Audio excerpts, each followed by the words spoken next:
Sean Bland is joining us this week on the Newport This Week video podcast series. Thanks so much for your time. And there's a lot we could get into. I think we could probably spend like, I don't know, 2 hours here having a discussion. But um, welcome, first of all, to the community. If you just want to kind of introduce yourself and explain your journey.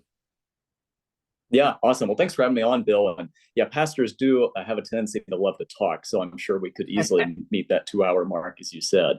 But yeah, my name is Sean Bland. I serve as my title currently is pastoral resident here at First Presbyterian Church of Newport, Rhode Island. We're at the corner of Everett and Broadway Street. Great location in kind of uptown Newport. I'm a Mississippi native originally, but I've been here for about a year. And a number of months ago was extended the offer to be the next senior pastor here at this church, pending my ordination process, which I'm currently completing with this wonderful denomination that this church is a part of called ECO, Presbyterian denomination. And I've just really enjoyed being here and looking forward to, hopefully, Lord willing, as we say, being here for a while longer. Well, again, welcome to the community. It's great to have you here for sure. So, First Presbyterian Church's famed rose window being restored. That's the James Marola story in Newport This Week. You'll find it at newportthisweek.com. I mean, this is a famous piece of infrastructure, if you want to call it that, piece of art. It's a beautiful, iconic element of Newport and Newport County, really. And this is a big project. Talk about how one restores a stained glass window in 2024. Well, I'm glad that I am able to keep an arm's distance from the project, and I get to stay here in my office and let the folks who know what they're doing work on it. But we have a wonderful finance committee and wonderful committee of building and grounds folks, and all of those folks give a lot of time. They volunteer to kind of lead in this project. And we've got a wonderful grant, of course, that has come in to help us with this. And we're very grateful for that. And we're also just grateful for the folks who are with Mancini Construction and putting in such great time and effort into getting this window up and restored. The window has been in good condition, but some of the wood that sort of stabilizes and supports it has needed to be replaced. And so, as you said, it's a big project, and I don't know all the details of what they're having to do to get it fully restored and back to how it's supposed to be, but we're glad that they are doing that for us. It's a wonderful building that we have in general, and all of our nearly 60 stained glass windows. We're very proud of these, and we cherish them, and we want to keep them maintained for as long as we possibly can. Not just the rose window, but all of our windows have lots of history and stories behind them. This past Sunday, actually, I was preaching from Exodus chapter 3, where God appears to Moses in the burning bush. One of our windows that's dedicated to the Scottish Reformation depicts the burning bush and has in Latin, "It was not consumed." And it actually is a reference both to the bush, but also to the church, the Scottish church, but also just the church itself. And I just gave that as a reminder to us that, we're going to get through hard times and good times, and that we will not be consumed. We're like that burning bush, we the church in a lot of ways. But so that window is great. The other Reformation windows are great. And the rose window, of course, is the big one that gets your attention when you walk in. And we're really grateful and proud that we're getting it back to full 100% restoration.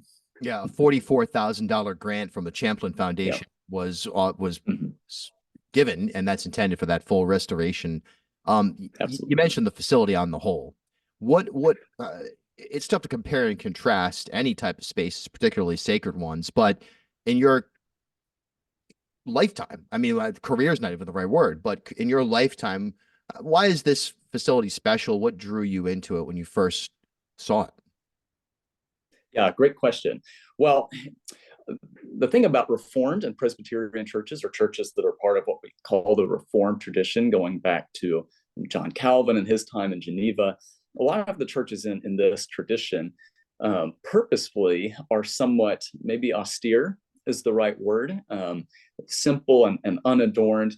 And there's good logic to that, and because it reminds us that we can worship God in any kind of space, and we don't need a beautiful space to worship God, but on the other hand, what does a beautiful building do? Well, it helps us to remind ourselves of how big God is, how transcendent He is. Fancy word there.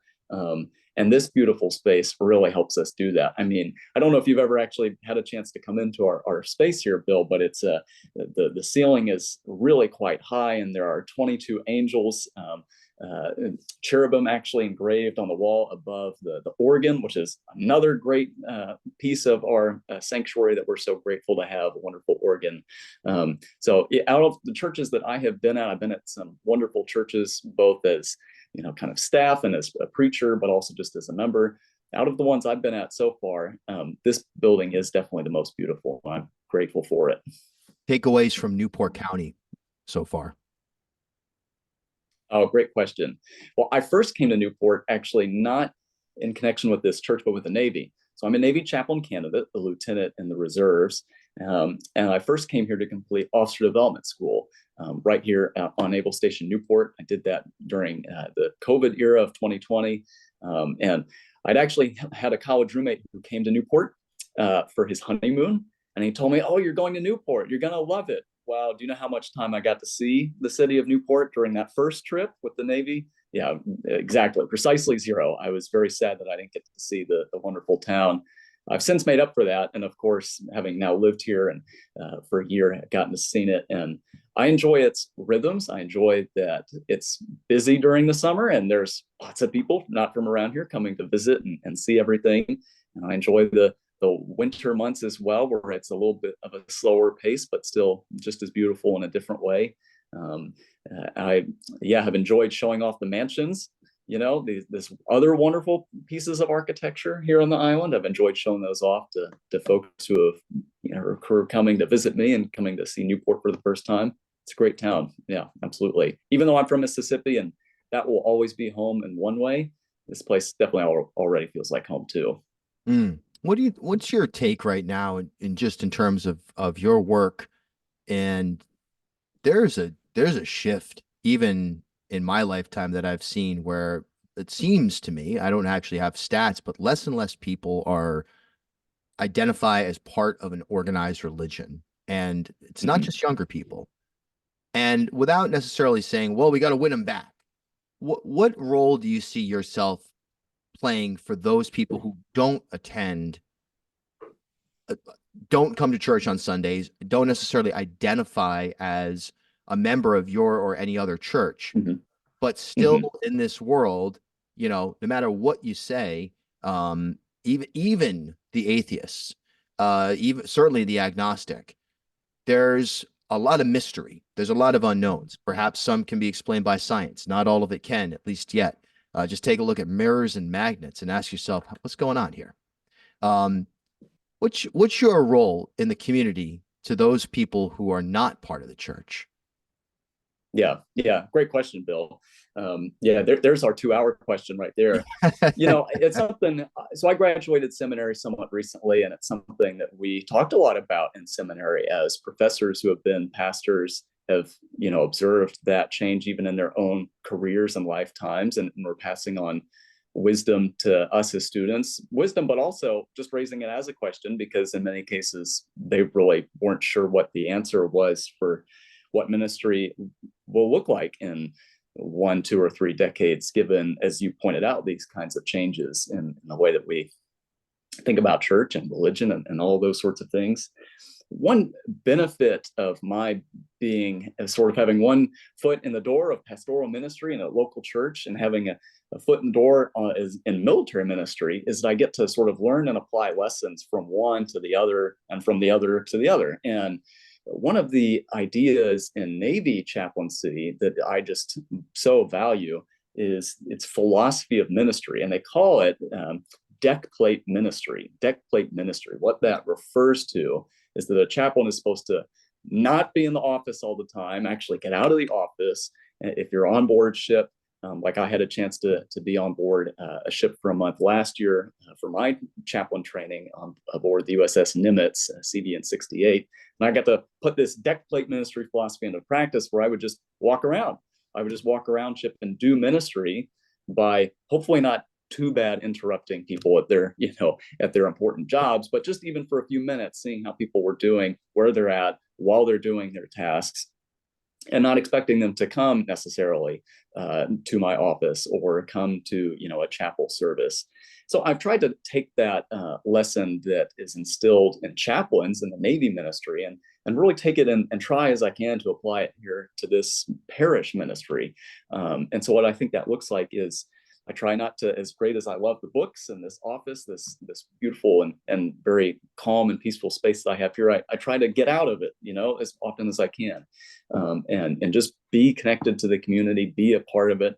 I have some regular favorite eateries. Shout out to Anna D's Cafe up in Portsmouth, and trying to be invested and visible, present, doing, again, deck plate ministry. Maybe not deck plate, but I don't know what the other word for it would be, but ministry by being present, in the ongoing stuff that we have in this great town, and not just here in Newport, but in Middletown and Portsmouth. Yeah, so getting out of the office, meeting people where they're at, I think that's just going to become more and more important for ministers to do their job effectively, so they can reach people where they're at, and of course invite people in. We want to be an open space here, but getting outside office, meeting people where they're at, I think that's an important part of ministry today. Sean, thanks so much for your time this morning. Look forward to connecting again. Bill, thank you so much. Really enjoyed talking to you. Likewise, hope to talk to you again soon.